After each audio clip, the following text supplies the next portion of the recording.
մի հատ սենց կրքերա, որ բորբոքվում են եւ չեն հանգստանում, բա որ Ալիևը իր վերջի ասուլիսում հայտարարեց, որ Հայաստանի Հանրապետության սուվերեն տարածքները առ այս պահը ճշգրտված չեն եւ կճշգրտվեն միայն այն ժամանակ, երբ որ մենք պաշտոնապես կճանաչենք Հայաստանը այն տարածքներով, ինչքանով որ հարմար կգտնենք, բա այդ ժամանակ ինչի մի հատ սենց չոգևորվեցիք, սենց մի հատ չփոթորկվեցիք, սենց չալեկոծվեցիք, ձեր ազգային արժանապատվությունը մի հատ սենց չվրդովվեց, երբ որ ադրբեջանցի տարբեր պրոպագանդիստներ, ինչպես օրինակ Սալավյովը Ռուսաստանում, այդպես էլ տարբեր ադրբեջանցի պրոպագանդիստներ Բաքվում հայտարարում են, որ հայ ժողովուրդը հիվանդ ժողովուրդ է եւ հայ ժողովրդին պիտի բուժել, դա հայտարարում է նաեւ Ադրբեջանի Միլի Մեջլիսի падգամավորը, երբ որ դրանից առաջ ադրբեջանական պաշտոնական քարոզչամեքենան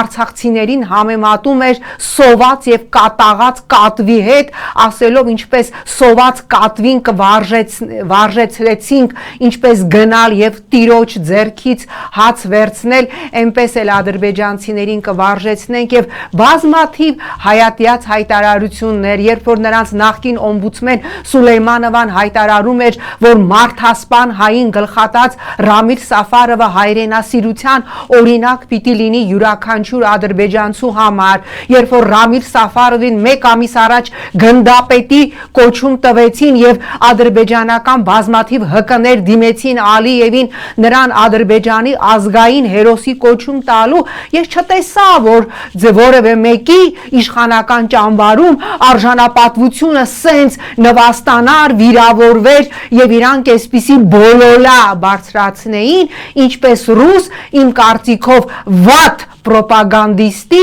արած վատ եւ խայտարակ հայտարարության վերաբերյալ, որը կրկնում եմ իմ տպավորությամբ աշխատել է Նիկոլ Փաշինյանի օգտին։